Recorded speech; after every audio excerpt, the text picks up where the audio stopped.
සුබ දවසක් යාළුවනේ. දැන් ඊශ්‍රායල් වෙලා හරියටම 11 විනාඩි 45යි. පහුගිය දවස්වල වීඩියෝ එකක්වත් දාගන්න බැරුණා. මාස 4කින් විතර තමයි මේ වීඩියෝ එකක් කරන් ආවේ. ඊශ්‍රායලයේ අලුත්ම දේවල් ගොඩක් තියෙනවා. ඔයාලත් එක්ක කතා කරන්න.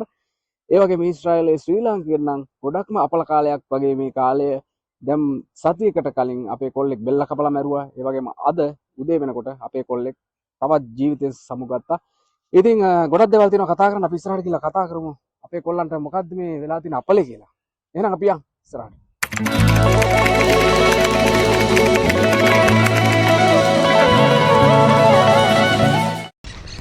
ඇත්තම කියනවා යාළුවනේ පහුගිය දවස් කීපේ ඊශ්‍රායලයට ඉතාමත් අසුබ කාලයක් තමයි උදා වෙලා තිබුණේ. මොකද දන්නවද මේ අපේ කොල්ලෝ ගොඩක් දෙනෙක් ජොබ් වලින් අයින් වුණා. ඒ වගේම කොල්ලෙක් මැරුණා. දැන් අද උදේත් කොල්ලෙක් මැරුණා. තව කොල්ලෙක් ලංකාවට ගියා.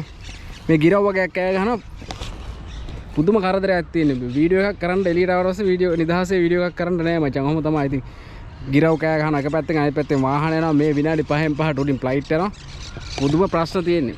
ඉතින් මචං මේ ගොඩක්ම මම මේ වීඩියෝ එක කරන්න හේතුව තමයි මේ සම්බන්ධව ගොඩාක් බොරු සමාජගත වෙලා තියෙනවා මචං. ඒ කියන්නේ මේ අපේ මැරුණු කොල්ලා ගැන.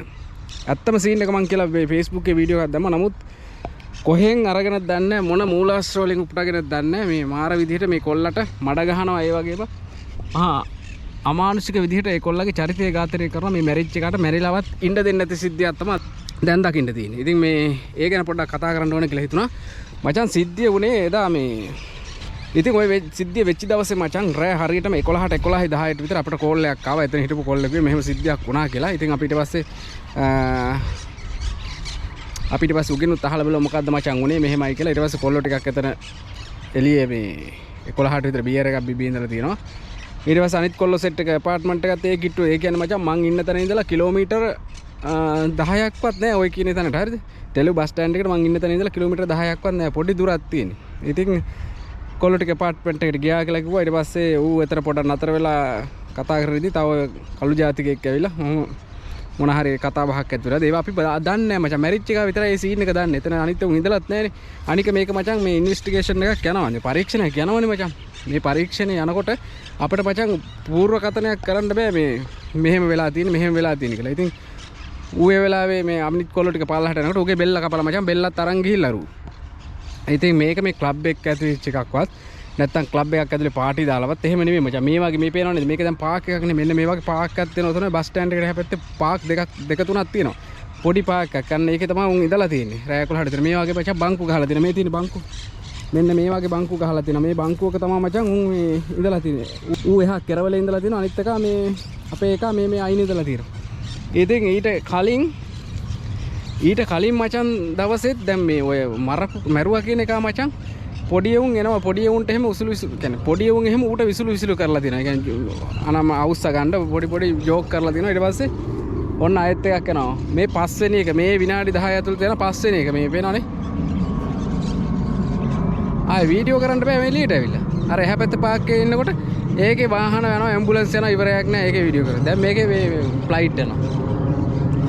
හරිම අමාරු වීඩියෝ එකක් කරා. එපා වෙනවා මචං. මම එකයි වීඩියෝ කරන්නෙත් නෑ. අනිත් එක තමයි මචං මේ මොකද්ද මං කියේ හිටියේ. ඊට පස්සේ මචං දැන් අපේ කොල්ලෝ ඇතුළට කියන්නේ උන් ඉන්නේ ඇපාර්ට්මන්ට් එකත් ළඟනේ තිබිලා තියෙන ඇපාර්ට්මන්ට් එක දැන් පල්ලහට යනකොට මුගේ බෙල්ල කපලා බෙල්ල අරන් ගිහිල්ලා. ඊට පස්සේ පොලිසියෙන් ඇවිල්ලා ඒ සිද්ධි වුණානේ. ඉතින් මේ අර මොකද අර ඩුබයිද කොහෙද ඉන්න එකෙක් මම දැක්කා වීඩියෝ එකක් දාලා තියෙනවා. ඌ ඇවිල්ලා මේ තව කඩුවක් ගෙනල්ලා කපලා මේ අනිත් උන්ට තුවාල කරලා මුගේ බෙල්ල අරන් ගිහිල්ලා මේ නයිට් ක්ලබ් එකේ ඉඳලා කියලා. ඒව මචං තනිකර බොරු. සිද්ධිය ඔකයි මේ උන් වැඩ ඇරිලා ආවා. කෙටියෙන්ම කියන්නකෝ මං ආයේ උන් කොල්ලෝ ටික වැඩ ඇරිලා ආවා. එළියේ වැඩ කරන උන් කන්ස්ට්‍රක්ෂන් වැඩ කරන උනේ එළියේ වැඩ කරලා ආවා. ආවට පස්සේ පොඩක් ඔය බියර් එකක් අරගෙන මේ ගහනවනේ බං. උන් පල්ලෙහාට ගිහලා පාක් එකේ ඔය තියන්න. ඉතින් ගොඩක් දෙනෙක් එහෙම බොනවා මචං. ඉතින් ගහලා අනිත් කොල්ලෝ ටික ගිහලා මූ පොඩක් මේ චූ කරන්න කියලා පොඩ්ඩක් එහාට පම්ප් එකක් දාගන්න කියලා එහා පැත්තට ගියාට පස්සේ අනිත් උඩට ගිහලා විනාඩි 5ක්වත් නෑලු මචං. ඔය සිද්ධිය වෙනකොට ඉතින් ඔය කියන විදිහම අපිට දැනගන්න හම්බෙච්ච විදිය ඒ අරෙන්න මේ නයිට් ක්ලබ් වල ගිහිල්ලා මේ එහෙම මේ චාටර් වෙච්ච පුර අනික මූ මචං ගොඩක් කොල්ලෝ කියනවනේ මූ බොනවා හැමතිස්සෙම බොනවා කියලා. එහෙම හරි මොකක් හරි සීන් එකක් කියන්නේ දන්නවනේ ළඟින් මාස්ටර් කරනවා මචං. එහෙම සීන් එකක් මොකුත් නෑ මචං. මූ හොඳ කොල්ලෙක්ලු බං. අනික මූ මන් දැක්ක අර වයිෆ් අඬනවා මචං නිවුස් වලට මේ කිය තිබ්බ කොස් ගහත් පන්සලට දන් දීලලු ආවා කියන්නේ. ඒ කියන්නේ ගෙදර තිබු කොස් ගහද්ද මොකද්ද මන් දන්නේ එකක් ඒකත් පන්සල. ඒ කියන්නේ මූ මචං එහෙම චාටර් කොල්ලෙක් නෙමෙයි ඔය කියන විදිහට. මොකද මෙහි ඉන්න උන්ට චෙක් කරලා ඌත් එකට හිටපෙ උන් ඉන්නවනේ බං. උන් කියනවනේ මම හරි හොඳ කොල්ලෙක්. හවසට ක්‍රිකට් ගහනවා අපිත් එක්ක මේ එහෙම මේ බීලා නාස්ති වෙලා ඉන්න කොල්ලෙක් නෙවෙයි කියලා ඉතින් එහෙම තියද්දි මචං තවදුරටත් මේ කොල්ලා ගැන කිය වීඩියෝ දාන්න එපා මචං. මූ ගැන කිය. මොකද දන්නවද ළමයි දෙන්න මූ මැරුණා ඉවරයි කියහන්කෝ. දැන් ළමයි දෙන්නෙක් ගෙදර ඉන්නවා. දැන් ඉස්කෝලේ ළමයි දෙන්නෙක් ඉන්නවනේ මචං. ඉස්කෝලේ ළමයි දෙන්නෙක් අර ගෑණි දැන් මූ මෙහෙ බීලා නටලා චාටර් වෙලා මෙහෙම මේ ජීවිතේ නැති කරගත්තා කියනකොට මචං පට්ට අවුල්නේ මං දුක හිතනවා නේද? උන් බලනවනේ දැන් ඕන එකෙක් ගාව සෝෂල් මීඩියා තියෙනවනේ. අනික දැන් දන්න එකෙක් හරි උන්ට පෙන්නනවනේ බං. එහෙම කරන්න එපා මචං. එහෙම උගේ වැරද්දකින් වෙච්ච දෙයක් නෙමෙයි මම නම් හිතන්නේ. උගේ වැරද්දකින් වෙච්ච දෙයක් නෙමෙයි සාමාන්‍ය මේක අහඹු සිදුවීමක්. ඒ වගේම ෂණිකව වෙච්ච දෙයක්.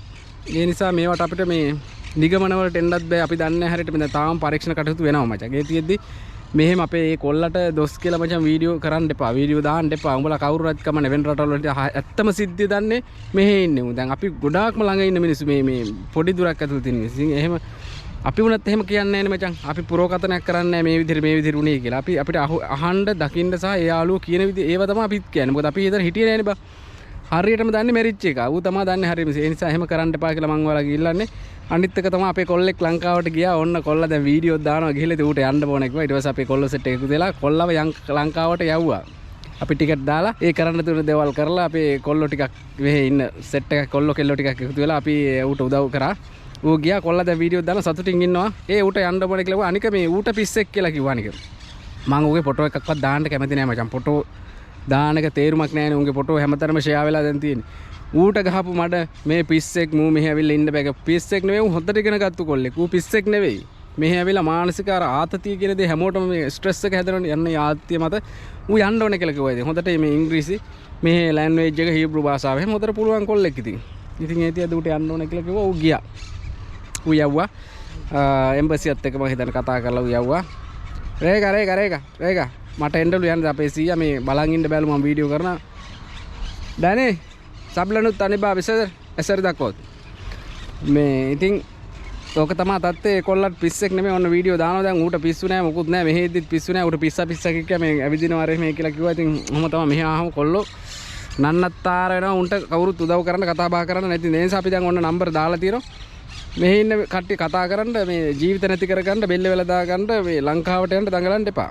මොන හරි ප්‍රශ්නයක් තියෙනවා අපි හැමෝම කතා කරමු. මේ සිද්ධි උනේ උඹට නම් හෙට මට වෙන්න පුළුවන්. ඒ නිසා අපි හැමෝම එකතු වෙලා ලාංකිකව හැටියට එහෙම මේ දුක සැප බෙදා ගන්න ඕනේ. ඒ නිසා නැත්තම් කොල්ලෝ තනි වෙනවා. සමහර කොල්ලෝ දැන් ජොබ් වල ඉන්න බෑ කියලා පයින්නවා. එහෙම ගිහිල්ලා නන්නත්තාරන පිස්සු වදා ගන්නවා. මොකද ගොඩක් ණය වෙලා ලංකාවෙන් ඇවිල්ලා තියෙන. ඒ නිසා මේ එහෙම තනි තීරණ ගන්න යන්න එපා. අනික දැන් ඔන්න ඊශ්‍රායලෙත් ස්වාමීන් වහන්සේ නමක් වැඩ සිටිනවා. ඉතින් එතෙන්ට ගිහිල්ලා මේ ඔයාලගේ සිත් තුළ තියෙන ප්‍රශ්න බණපදයක් අහලා නිවා ගන්න. ඉතින් මොන හරි මානසික ආතතියක් එහෙම තියෙනවා නේ. අනිත් එක තමයි අද කොල්ලෙක් ජීවිතෙන් සමුගත්තා.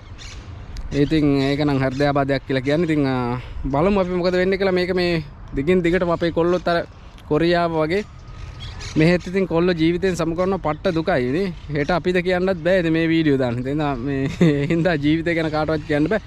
නමුත් ඉතින් ආරක්ෂා වෙන්න ඕනේ. පුළුවන් තරම් ආරක්ෂා වෙilla මේ ඔය මෙඩිකල් උඹලට කිව්වට බෑ මම කරගන්නෙත් නෑ මේ වැඩේ. හරිද? ඉන්ෂුරන්ස් තියනවා නම් මෙඩිකල් මේ තමන්ගේ බොඩි චෙක්අප් එකක් කරගන්න පුළුවන් නොමිලේ. ෆ්‍රී කරගන්න පුළුවන් එක. ඉතින් ඒක කරගන්න මේ බෙහෙත් නොගෙන එහෙම ඉන්න එපා. දැන් මම දැක්ක අර කොල්ලෙකුගේ මේ කන්ට්‍රැක්ෂන් ආපු කොල්ලෙකුගේ කකුල් දෙකේම තුවාල.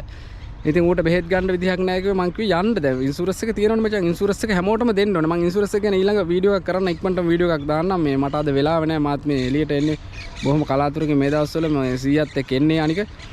ඒ නිසා මට වීඩියෝ කරන්න ලොකු ටයිම් එකක් නැහැ. ඉතින් මම පුළුවන් වෙලාවට අවිලා ඔයාලට වීඩියෝ එකක් දාන්න. ඉන්ෂුරන්ස් එක ගැන අනිවාර්යෙන් ඔයාලා ඊශ්‍රායලේ ඉන්නවනේ ඉන්ෂුරන්ස් කාඩ් එකක් තියෙනවනේ. ඉන්ෂුරන්ස් එක නැත්තම් බොහොම බරපතල ගැටලු වල මේ මුහුණ දෙන්න වෙනවා. හොඳේ. දැන් ඔහෙම වෙච්ච කට්ටිය නෝ. එහෙම කට්ටියට තමයි දැන් ඔය අපි උදව් කරේ. අපේ කට්ටිය එකතු වෙලා දැන් ඔය ගෙවල් වල ඉන්න දරුවන්ට ඒ වයිෆ්ට අර මේ ජීවත් වෙන්න විදියකුත් නැහැ නේ. සල්ලි හම්බ වෙනකන් කවදා හරි හම්බෙයිද දන්නෙත් නැහැ නැද්ද දන්නෙත් නැහැ. ඒ නිසා මේ ඒ වගේ ප්‍රශ්න වලට මුහුණ දෙන්න වෙන ඉන්ෂුරන්ස් එකක් නැතිද? දැන් අපේ තව කොල්ලෙක් ඉන්නවා මේ හොස්පිටල් එකේ ඇටමුදළු බද්දයක් සම්බන්ධව ඔය ගොඩක්ම ඔය අපහසුතාවලට පත් වෙන ඉන්ෂුරන්ස් එක නැතිකම නිසා. මොකද ඉන්ෂුරන්ස් එක තිබ්බනම් අපිට මේ මෙහෙන් ගෙවනවා. ඒවට බය වෙන්න දෙයක් නැහැ. ඉතින් ඒක ගැන මම ඔයාලට වීඩියෝ එකක් දාන්නම්.